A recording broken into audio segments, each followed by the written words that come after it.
The mysteries of what and who might lie beyond Earth have captured the public imagination since the 1947 event in Roswell.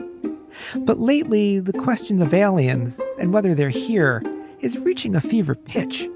Steven Spielberg is out with a new film about what might happen if people learned extraterrestrials were real. If you found out we weren't alone, if someone showed you, proved it to you. And the internet is lighting up with rumors about disclosure. As for the president, well, he's declassifying some interesting videos and reports that are difficult to explain away. Tonight, newly released UFO files, like this one in Kazakhstan, a mysterious object lighting up the night sky. Part of the Pentagon's release of more than 50 declassified videos and first-hand accounts following President Trump's directive to release government UFO files. But what's different this time is that the questions aren't just about strange technologies and ongoing conspiracies. They're about something else too. Religion. Vice President Vance is suggesting that UFOs aren't aliens, they're demons. And the subtext of that Spielberg film isn't so much about whether aliens exist, but what it would mean for the world's faiths if they did. And so we thought it'd be a good time to re-up one of our favorite episodes from the archives. One that takes a close look at how theories around UFOs and extraterrestrials don't only interact with religions, but are, perhaps, creating new ones. I hope you enjoy it. He said, if you'd like, I'll take you to a place where you'll get to see evidence of real UFOs. It's a place in New Mexico. It's not Roswell, but it is a place where a flying saucer crashed in the 1940s. And he said, I have to get permission to take you. It's under a no-fly zone, and you have to wear a blindfold to go in. And I remember taking off the blindfold and looking around. I said, this is ground zero of UFO belief right here. Don't go anywhere, don't go anywhere. You are in the right place. This is how God works. And I am Dave DeSteno, psychology professor, religion writer, and yes, sci-fi fan. I'll be right here.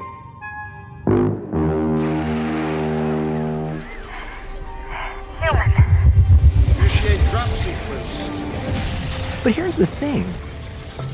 UFOs and aliens aren't just the stuff of science fiction. Unidentified aerial phenomena are a potential national security threat, and they need to be treated that way. Harry Reid's interest in UFOs dates back 30 years, but he kept it quiet until December 2017, when the New York Times reported about ATIP, a secret Pentagon study of UFOs and related phenomena. Over the past few years, interest in UFOs and aliens has become less fringe. And with it, a new openness to the unknown has taken root. For too long, the stigma associated with UAPs has gotten in the way of good intelligence analysis. Congress has been having hearings on the issue. UAPs are unexplained, it's true, but they are real.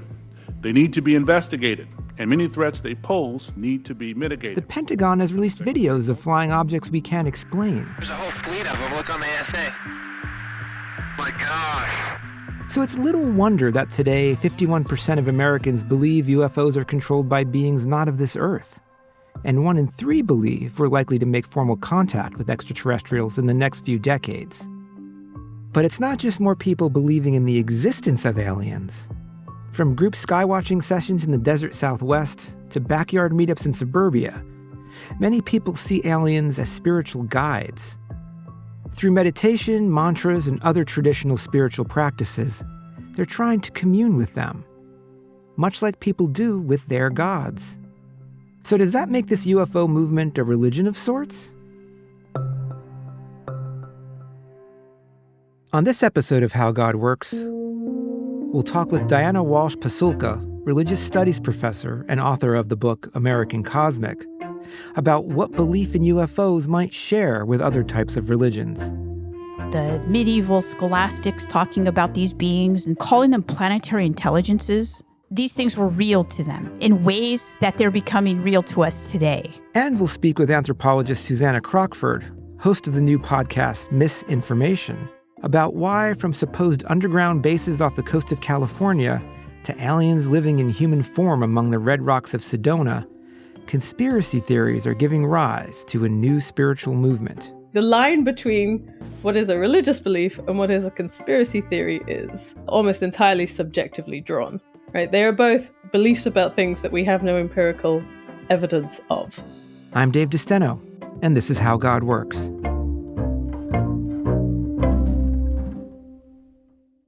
Okay, so just because I love the X-Files doesn't mean I firmly believe aliens are flying in our skies. And Diana Walsh Pasulka was in the same boat. In fact, not too long before she was heading out to the desert blindfolded, she was working on academic papers about purgatory, the place between heaven and hell where Catholics believe souls spend some time, in her work as a professor of religion. But then she encountered something unexpected in her research. I was doing a lot of work in archives, libraries for really old books and manuscripts for European Catholics, American Catholics, Canadian Catholics. And what I noticed was that in the archives, I kept coming upon what in religious studies are called ascent narratives. People who pass away and people think that their souls then ascend, and sometimes they see their souls ascend. Levitation is a thing in a lot of religions, people levitating up into the sky. But what I found was that some of them were quite different in that they described things that were seen in the sky, and they would come down and people would engage with them. And sometimes they contained humanoid types of beings that were interpreted either as souls from purgatory or angels or sometimes demons. So I came upon a lot of these ascent narratives, humans going up and beings coming down. And this led a friend of mine, Dr. Jeffrey Kripal, to describe religion, and I paraphrase, as the history of beings from the sky coming down and engaging with beings from the ground, which are us. At no point in that research did I think UFOs. That is, until a friend of hers said those ascent stories reminded him of a famous Steven Spielberg film about UFOs.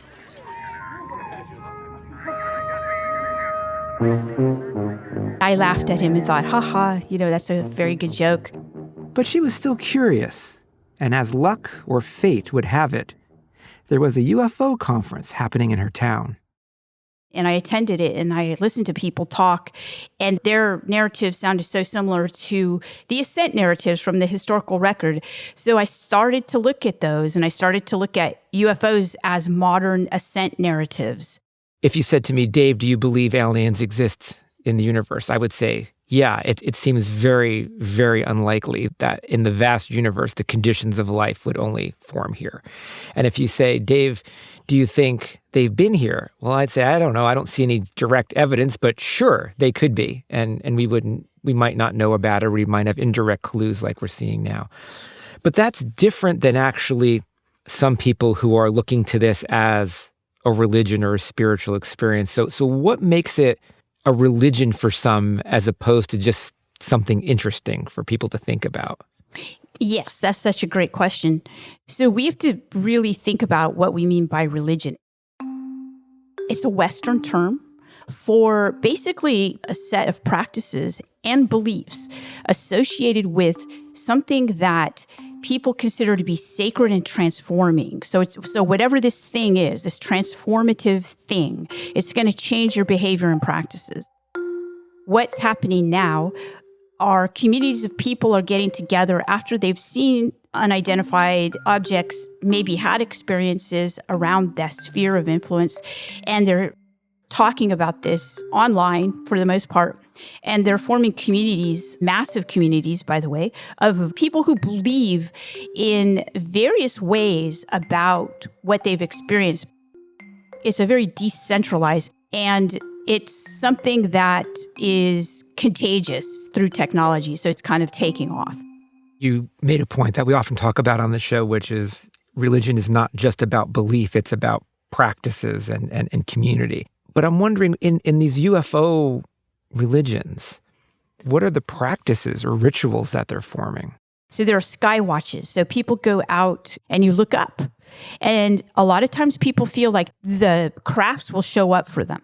And strangely, things do happen for these people. And this reinforces their belief, obviously. And also they feel like they get what are called downloads.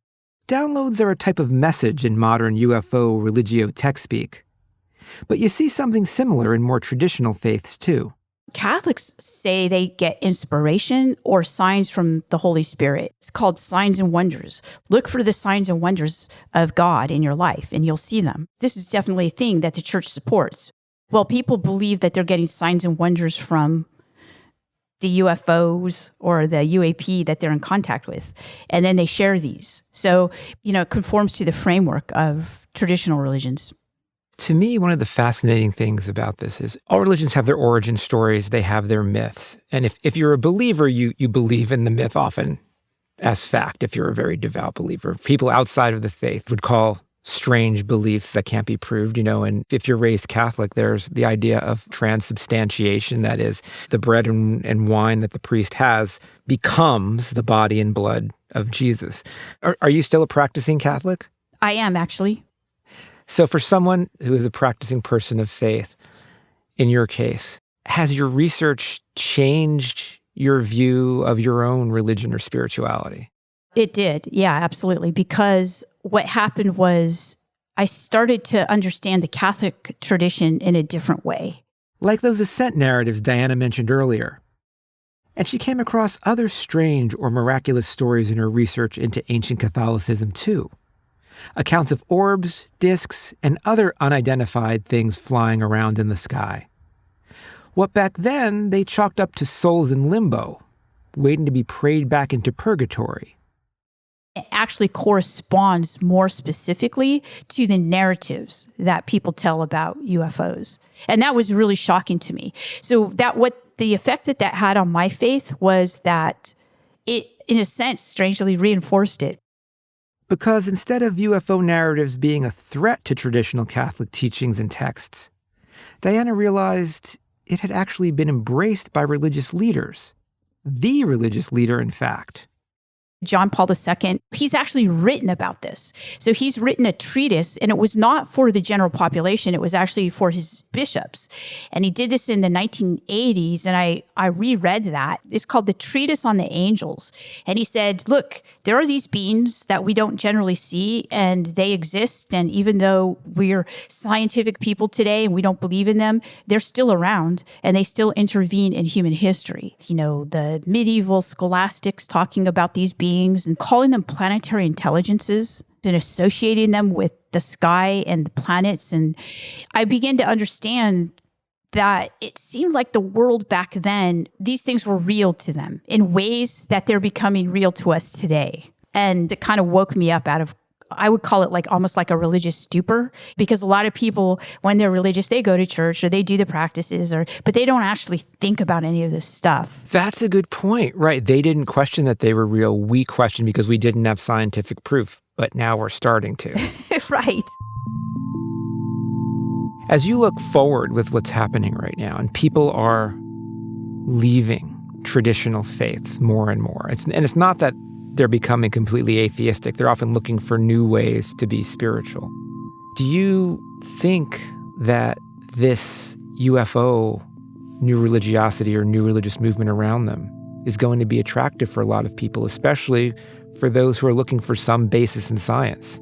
Yes, I think that people are going to have different interpretations to inform their spiritual connection with this type of thing. I think the download experience is one of the major practices of this type of new spirituality, new religiosity. Well, and in some ways, I think that's often what people feel is missing. Going to synagogue or going to temple or to church or to mosque can be dry at times, right? And for many people, religion has lost that spiritual part, that experience of awe or transcendence that can be manifest in these download experiences. And I think for the spiritual but not religious, that's what some of them are looking for. One of the big themes that we see right now is this whole idea of reinterpreting ancient religious stories in terms of technology. You can call it the ancient alien theory, right? That is, our ancestors didn't understand technology, they didn't have the language for it, and so when these beings came down, as you said, part of all religion is beings coming down and beings going up. When these beings came down, they were using technology, but of course it was interpreted as magic or some type of divine power. You have Catholics, you have Muslims, people who are Jewish.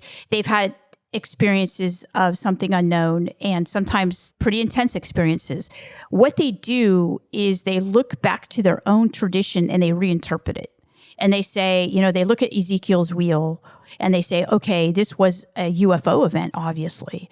And so they then reread their own tradition as giving them information about UFOs.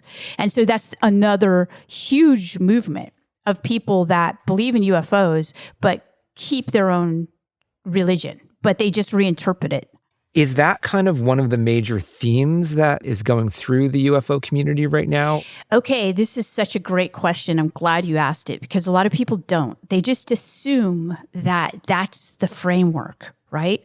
That these beings have been here and we've misinterpreted them as gods and goddesses, but it's actually technology. Well, I think we can say now there are unknowns out there. We do have evidence of them, and people do have these experiences, and they have back in the historical record, and they continue to have them. We can say that. We can also say this, and I think this is the best place theoretically to be. We can say, instead of interpreting them as technology, why don't we just say, we don't know what it is. We don't know what they are. We don't know what's going on. And I think we have to start there.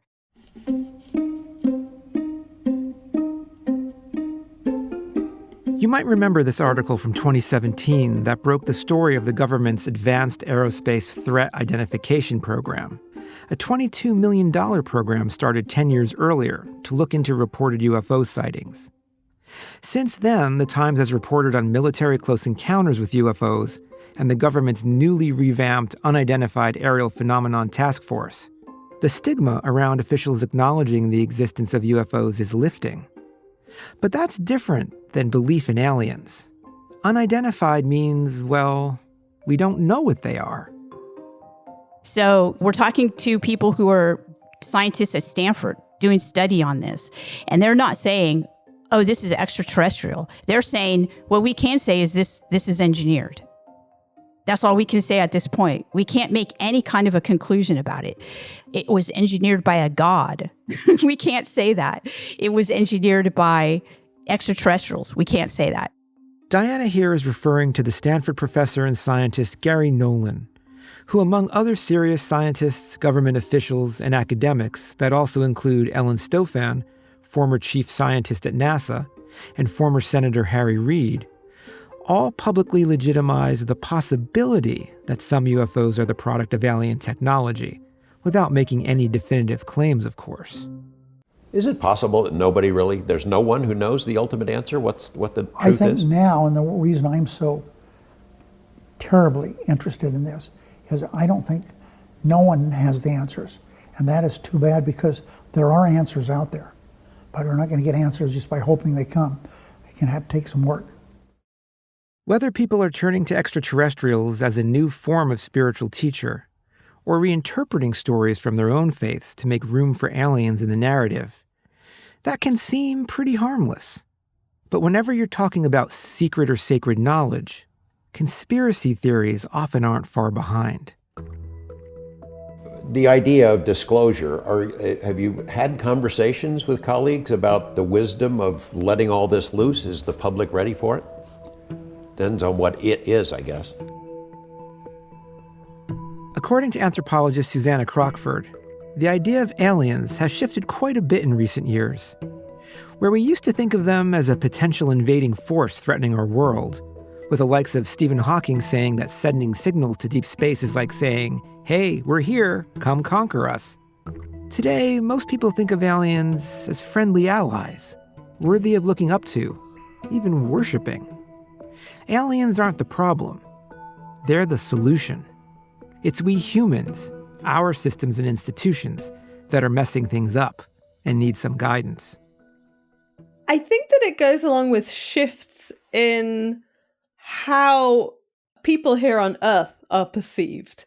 There's more of a sense of decline, and this can be seen in both right and left-wing narratives, that America is in some form of decline, and that there's this generally negative view of the way government works, of the way various social institutions work, especially things like the media is seen very negatively. And in that context, there's kind of a need to see as something coming to save us or to change us, or that maybe we're part of that change already ourselves, working to kind of save humanity from this parlous state that we find ourselves in. And I think that a lot of the current alien narratives really play into that sense of, you could call it millenarianism, this idea that we're in the end times and that a savior is coming, the revelation of the truth that is going to change everything and create a whole new social order to make everything better and different. This is a familiar narrative in lots of religious traditions, kind of like the Hindu idea of avatars, which are gods who come down to earth in bodily form, or the idea of the Messiah or Savior present in all the Abrahamic faiths. And for some people, that savior is extraterrestrial. They just kind of slot aliens in there instead of a Messiah who's a person. Or they take it one step further. They themselves are the aliens, often here to improve the situation of Earth. This is a group of people that Susannah encountered while researching her book Ripples of the Universe.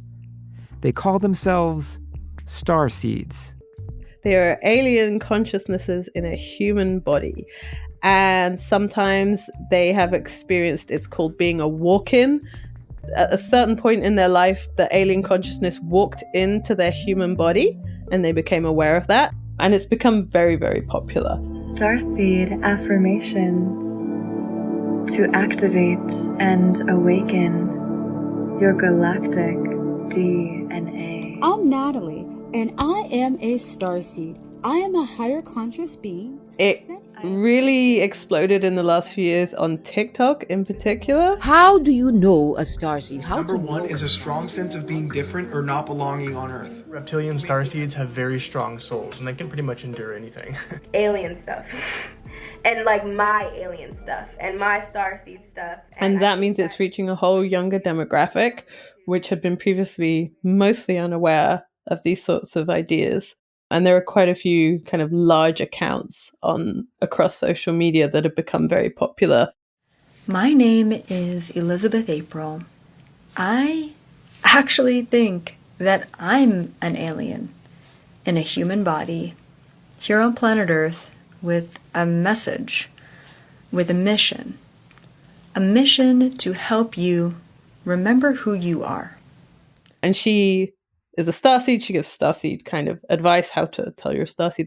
I have a starseed quiz for all of you. So if you don't really know if you're a starseed, and you don't really know why you're feeling all of these things, then stay tuned because I will. Before it was called starseeds, is it just kind of the next generation of something else? Yeah, I mean, I think that this idea that you can kind of embody some sort of non-human force or entity or identity is quite an old one. So it's not so different from other forms of religious practice that do exist. You can see it in the Theosophical Society with these idea of ascended masters. You can see it in things like spirit possession, this idea that various gods can be inhabited through ritualistic dances. And I think that starseeds is the latest iteration of that. So the people that I spoke to, it was mostly that they had this sense of, you can call it a crisis, they called it the awakening experience, and they didn't have words for it. And then usually it was through their online circles that other people would tell them, well, that sounds like you're a starseed.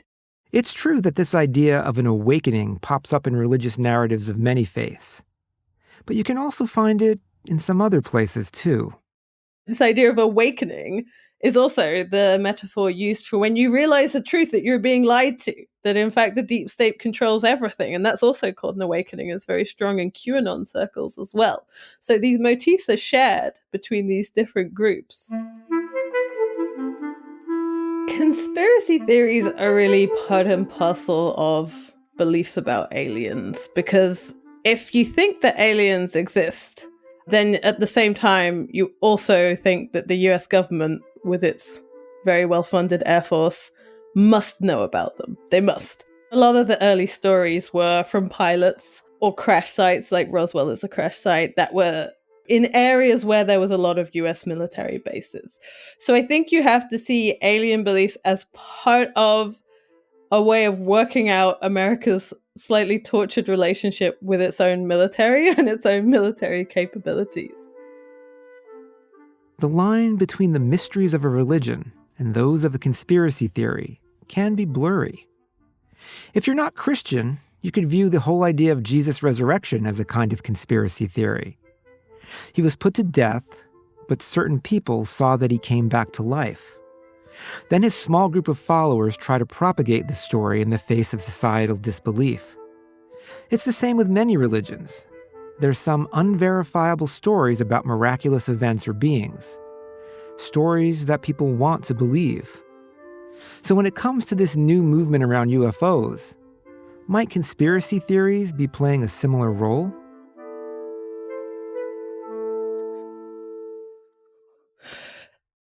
One thing that's really interesting about spirituality is that conspiracy theories actually have a really long history amongst this particular group, and it really shows the blurring of that boundary between what is religion and what is a conspiracy theory. Because you're right, like the line between what is a religious belief and what is a conspiracy theory is almost entirely subjectively drawn, right? They are both non-empirical beliefs, i.e. beliefs about things that we have no empirical evidence of.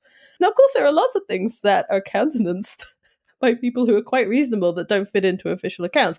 And this is where it really links into what you said about when you get these little bits, these little nuggets where it seems like, oh, maybe that's true.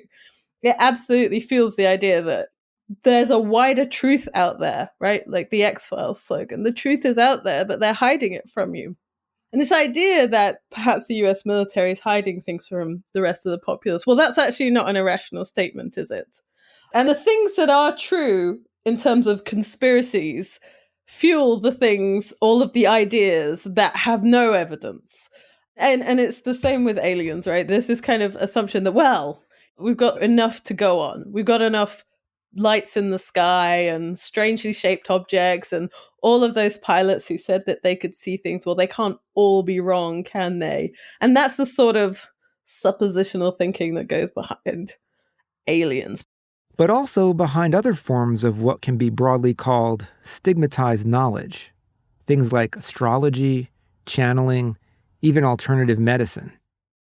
And by stigmatized knowledge, what we mean is like forms of knowledge, ideas that are not well regarded, let's put it that way, in the mainstream. So it's sort of pushed aside, it's not given any credence. And if you start to get interested in spirituality, you start to encounter a lot of ideas which have been rejected, for better or worse, by the mainstream.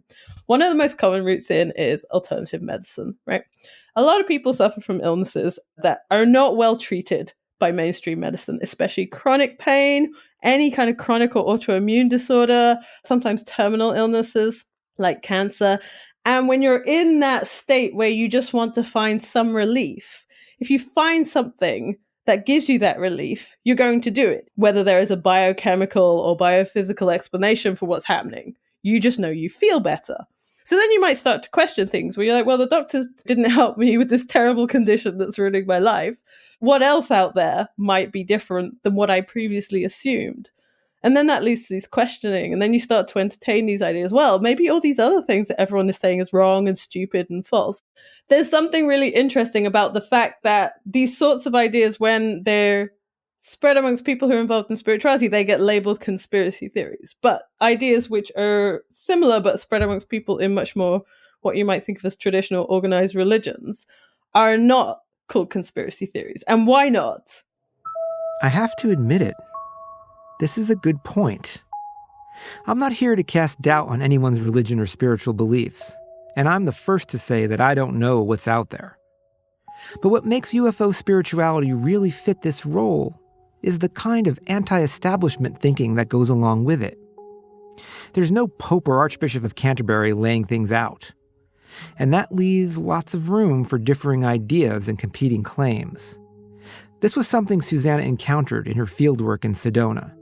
This is one of the main defining characteristics that scholars write about New Age spirituality a lot, that it has no authorizing structures. It has no hierarchy. There are no scriptures. It doesn't have any form of dogma. But the fact that it doesn't have all of those things is a real draw to the people who get involved in it. A lot of the people, especially that I got to know in Sedona had previously been evangelical Christians, Catholics, and they didn't like those things about organized religion. They didn't like being told what to do. They didn't like having to do this thing just because everyone else had done it for generations upon generations. They wanted to do their own thing. And it's this individualism, which I think also steers them politically towards libertarianism, this sort of, we're going to just do what we think. And they even take it sometimes so far as everyone has their own truth. Right? You have your truth, I have my truth, and I'm going to use my discernment to decide whether I'm going to agree with you or not. And this means that you can have people within the same kind of broad label, if you want to call it that, of New Age spirituality, who have very different ways of engaging with it. So someone might talk about aliens, and the next person might do none of that. They don't believe in aliens. They're more into yoga. But they will accept each other on some level because they will like, well, that's your truth. Your truth is aliens. That's not my truth. But this form of relativism can lead them into sort of ethically slippery positions, I think, sometimes. And this is, again, where the conspiracy theories come back. Because instead of having a community to sort of police these fairly divergent viewpoints, they say, no, everyone's got their own truth. If that person believes that the deep state exists and is trafficking children, then that's their truth, and they're going to believe that. And so then these beliefs become more and more common and prevalent because there is some level of social acceptance for them. In general, pluralism is a positive thing, especially when it comes to religion. In the US, there are many faiths that offer different perspectives and different ideas. But when pluralism goes infinite, when each person can have their own truth about reality, problems can start to creep in. Alternative facts spring up, and with them, conspiracy theories that become difficult to eradicate. And there's a cost to that. Without a set of values or beliefs to bind people, a sense of community can be hard to come by. It's true that there are certainly online communities in the UFO movement, but many are built around conspiracy. And when a community is bonded by a sense of distrust, that's when things can become dicey. It's when the power of religion to move hearts and minds can start following ever darker rabbit trails. That said, the basic belief in aliens isn't inherently dangerous, or even all that outlandish. Feeling you've made contact with a higher entity, awakening to a once-hidden truth, looking up to the sky, trying to commune with great beings whose power you don't truly understand. It might seem strange, but it is the story of religion. Maybe alien religions are just the latest iteration of these old stories, an outgrowth of an increasingly spiritual but not religious society seeking answers and comfort. Whether it'll lead to a new theology or even a centralized leader, as is the case with more traditional faiths, who knows? But at the moment, it's filling people with feelings of awe and wonder, communion and purpose, the kind of generative unknowing that leads us to look forever inward or upward for some kind of enlightenment.